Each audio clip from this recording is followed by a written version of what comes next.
এয়া আজি শংকৰদেৱ সংঘৰ তৃতীয় দিন অৰ্থাৎ শেষৰ দিনত হাতীখলা পথাৰত লোকাৰণ্য হৈ গৈছে। ই অসমৰ মাননীয় মুখ্যমন্ত্ৰী হিমন্ত বিশ্ব শৰ্মা ডাঙৰীয়া। এয়া সকলোৰে পৰিচিত মামাক চাবলৈ সকলোৱে হেতা বৰা লগাইছে।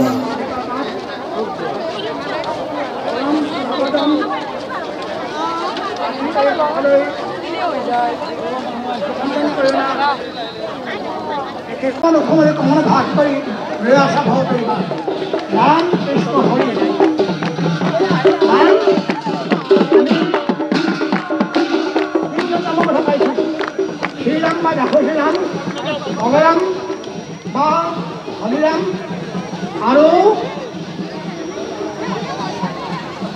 পৰশুৰাম বা মহাপুৰুষ মাধৱদেৱে কৈছে, ৰামৰ তাৎপৰ্য কৈছে ৰাম পদে প্ৰথম ব্ৰহ্মী মই পদে প্ৰথম বায়ু। য'ত ভগৱানে কৈছে নাম প্ৰকাশ পায়, এই নামে নাম লা বুলি কোৱাৰ লগে জুই জ্বলি উঠে আৰু ম বুলি কোৱাৰ লগে লগে অথচ বায়ু আহি যায়। আমাৰ ভিতৰত যিবিলাক পাপ থাকে সেই সকলোবিলাক নি জুইত গ'লে যায় আৰু লগে লগে পাপবিলাক আমাৰ শেষ হৈ যায়। সেইকাৰণে কৈছে ভাৰতীয় সংস্কৃতি স্বৰূপাৰ্থতেই যে কৃষ্ণ সংস্কৃতি, সেই কথা মহাপুৰুষগৰাকীয়ে গভীৰভাৱে উপলব্ধি কৰিছিল। সেইবাবে তেৰাৰ সাহিত্যৰ মাজত কৃষ্ণ চৰিত্ৰ সৰ্বততে জীৱন্ত ৰূপত বিদ্যমান।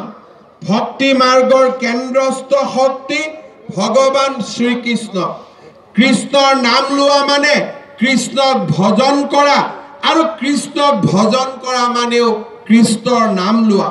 সেইবাবে কোৱা হৈছে কৃষ্ণ গুণ নাম ধৰ্ম অনুপম, তাকে সাৰ কৰি ধাৰা যত দেৱ ধৰ্ম দূৰতে তেজীয়া কৃষ্ণত ভকতি কৰা।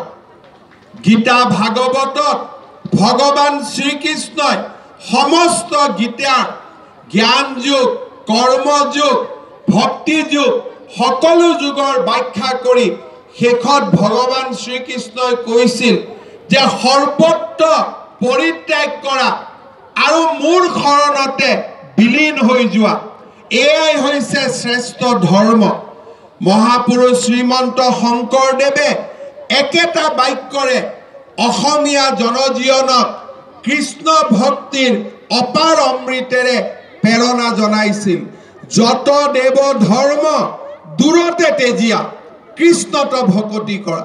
ভাগৱত গীতা আৰু মহাপুৰুষগৰাকীৰ মহাবাক্য এই দুয়োটাতে কৃষ্ণ ভক্তিৰ উচ্চতম শিখৰলৈ কৃষ্ণ ভক্তিক লৈ গৈছিল।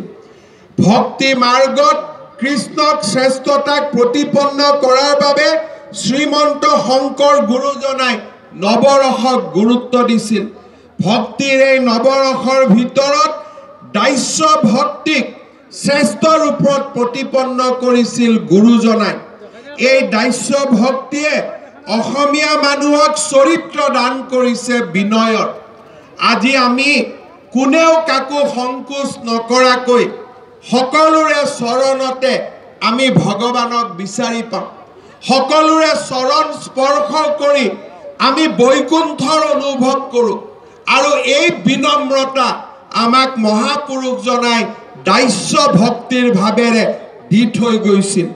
সেইবাবে ৰাজহুৱা জীৱনতে নহয়, ব্যক্তি জীৱনতো মহাপুৰুষগৰাকী আমাৰ জীৱন পৰিক্ৰমাৰ মাৰ্গদৰ্শক হৈ আছে। মহাপুৰুষগৰাকীৰ জীৱন আৰু কৰ্ম দৰ্শনৰ আন এক গুৰুত্বপূৰ্ণ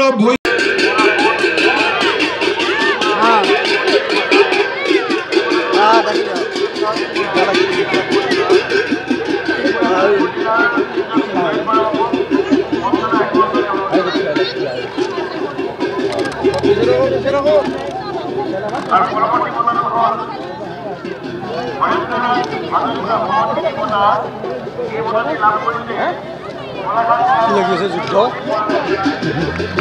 অভিনয়